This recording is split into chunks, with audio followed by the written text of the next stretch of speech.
Bonjour, nous sommes dans la deuxième vidéo qui traite du voyage astral, sujet qui m'avait été suggéré par François sur ma page Facebook. Le voyage astral étant un sujet très complexe, je pense décortiquer les sujets importants un à un.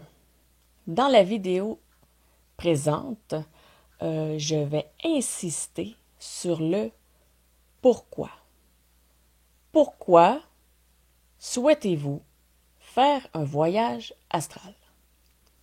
Si vous me dites que vous ne connaissez pas tant le sujet du voyage astral, mais que vous avez vu des informations passer sur des sites web, des blogs, dans d'autres vidéos peut-être, et que vous avez trouvé le tout intéressant, je vous invite à vous informer encore plus longuement sur le voyage astral, à varier vos sources d'informations pour aller trouver pourquoi précisément vous souhaitez faire un voyage astral. Parce qu'un voyage astral, c'est en fait une décorporation complète, donc c'est l'âme qui sort du corps et qui va faire une promenade. Mais on peut très bien obtenir un paquet d'informations sans même avoir à sortir de notre corps. Si vous avez de la difficulté à faire la différence entre un rêve et un voyage astral, je vous suggère de regarder ma vidéo précédente où j'explique les différences entre un rêve influencé, une projection astrale et un voyage astral. J'avoue que ce n'est pas nécessairement très clair, mais plus vous pratiquez, plus ça le devient. Plus vous devenez apte à définir qu'est-ce qui est quoi.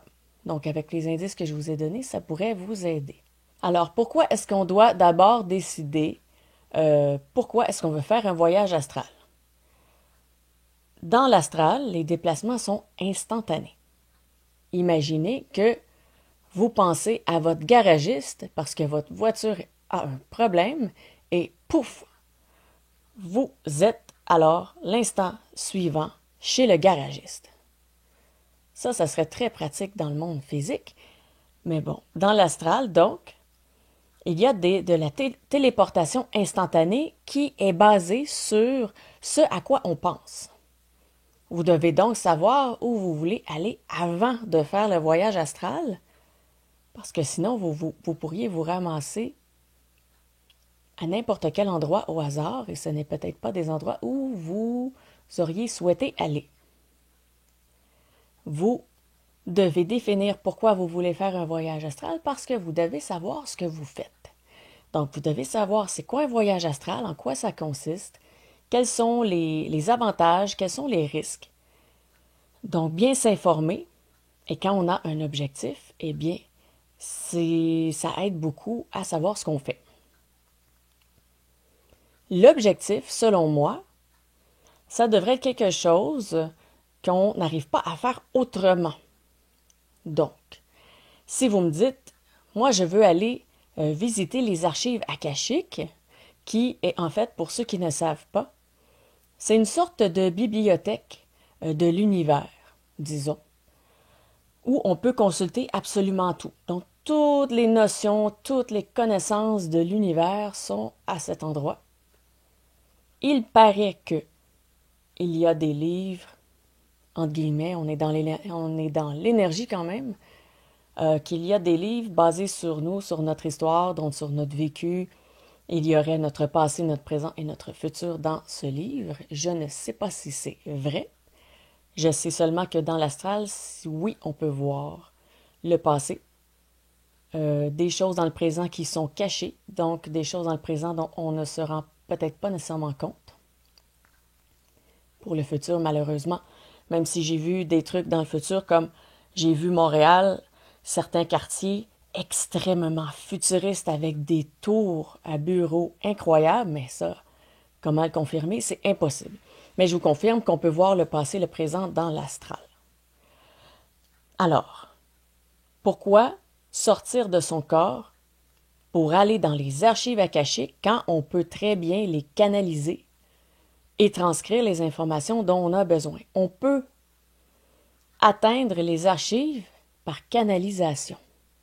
Vous savez, ceux qui parlent aux anges et aux archanges en utilisant la canalisation, parfois ils parlent aussi aux défunts, peu importe, ils obtiennent ainsi de l'information qui vient de plus haut ou d'une entité, selon le cas, et ils transcrivent ou ils disent à voix haute ce qu'ils reçoivent.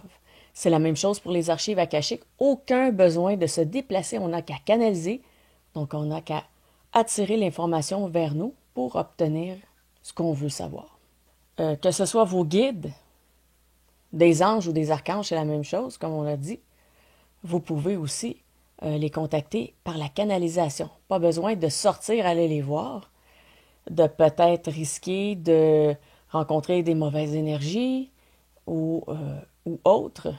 On les canalise tout simplement. Si on le fait correctement, évidemment aussi, il y a une procédure quand même quand on canalise, pour bien canaliser la bonne entité. Mais dans l'astral aussi, il y a des précautions à prendre. Donc, dans un cas ou dans l'autre, personnellement, je préfère rester dans mon corps, donc veiller sur mon corps physique,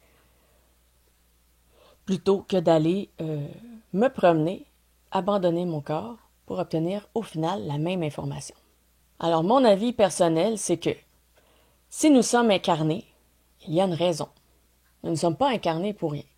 Je crois qu'on devrait se concentrer sur notre incarnation, surtout parce que de toute façon, on va tous finir dans l'astral. Une fois que nous serons morts, c'est là que nous en allons. Donc, à quel point est-ce important ou utile d'aller dans l'astral alors que nous sommes incarnés dans un corps? C'est là qu'il faut définir le pourquoi faire un voyage astral. Dans l'astral, il n'y a pas que du bon. Donc, selon vos énergies, selon vos états émotionnels, selon ce qui est dans votre âme, dans le plus profond de vous-même, et selon votre taux vibratoire, vous serez attiré par des endroits en particulier. Donc, si vous vibrez de manière basse, c'est possible que vous descendiez. Et descendre, c'est, entre guillemets, c'est une métaphore, une manière de parler. Souvent on dit le bas astral et le haut astral, donc un peu dans ce sens-là. Si vous vibrez bas, vous descendrez un peu plus bas. Si vous vibrez haut, vous serez porté à aller plus haut. Donc, première chose, peut-être identifier d'abord si vous vibrez correctement pour faire un voyage astral. Ce sera un très bon atout. Ensuite, je crois que nous avons beaucoup à faire sur Terre et que parfois on oublie. On oublie de travailler sur nous-mêmes, on oublie notre corps, on l'abandonne, on ne fait pas d'exercice physique ou simplement pas nécessairement faire du sport, juste bouger. Le corps a besoin de bouger, il a besoin de se promener. Parfois, on va rester à la maison parce qu'on est juste brûlé par le travail. On n'en peut plus. Mais s'asseoir sur le divan dans le salon ou s'asseoir sur un banc de parc au bord de l'eau, la différence est très grande. Déjà, on sort, on voit, on stimule notre corps, on stimule nos sens en regardant le coucher de soleil, en entendant le vent, en utilisant toutes nos capacités, tout ce qui fait en sorte qu'on vit, qu'on est dans le monde physique. Donc là, vous voyez que je privilégie peut-être un peu plus le physique que l'astral. C'est parce que je connais beaucoup l'astral que je vous dis ça. Sincèrement, tant qu'on est incarné, je crois qu'on doit se concentrer sur ça. Ça n'empêche pas d'avoir une spiritualité avancée et peut-être, oui, de faire des voyages astraux, pourquoi pas? Mais pourquoi vous voulez le faire? Ça, c'est l'important. Et selon moi, à mon avis, si vous avez besoin d'en faire un, si votre âme est rendue là, si votre parcours d'évolution en est à faire des voyages astraux, ça va se faire tout seul. Vous n'avez pas besoin, en ésotérisme, de pousser les choses. Vous n'avez qu'à être prêt. Normalement, c'est pas mal toujours comme ça que ça se passe. Il faut être prêt, il faut être rendu à un point où est-ce qu'on doit apprendre certaines choses et les choses se présentent à nous et les portes s'ouvrent d'elles-mêmes. Alors, je vous invite à trouver une vraie bonne raison de faire un voyage astral, une raison qui ne peut pas être faite autrement. Et si vous en avez une, dans la prochaine vidéo, je vais vous donner quelques conseils de base pour bien faire, pour bien démarrer, disons, votre voyage astral, pour vous assurer que ça se passe bien. Donc, si vous avez des questions ou des commentaires, je vous invite à les laisser au bas de la vidéo.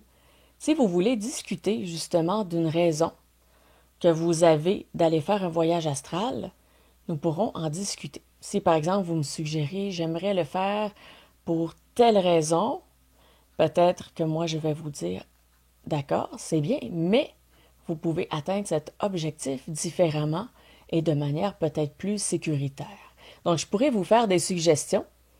Et si votre but est déjà très bien, peut-être que je vais tout simplement vous encourager. Alors n'hésitez pas à écrire au bas de la vidéo questions, commentaires ou objectifs. Si vous avez aimé la vidéo, je vous invite à cliquer sur j'aime. Si vous croyez que ça peut aider quelqu'un à réfléchir sur ses objectifs par rapport au voyage astro, je vous invite à lui partager la vidéo. Et si vous n'êtes pas déjà abonné, sachez qu'il y aura d'autres vidéos sur le voyage astral sur ma chaîne. Et d'ici ces prochaines vidéos, je vous dis à bientôt!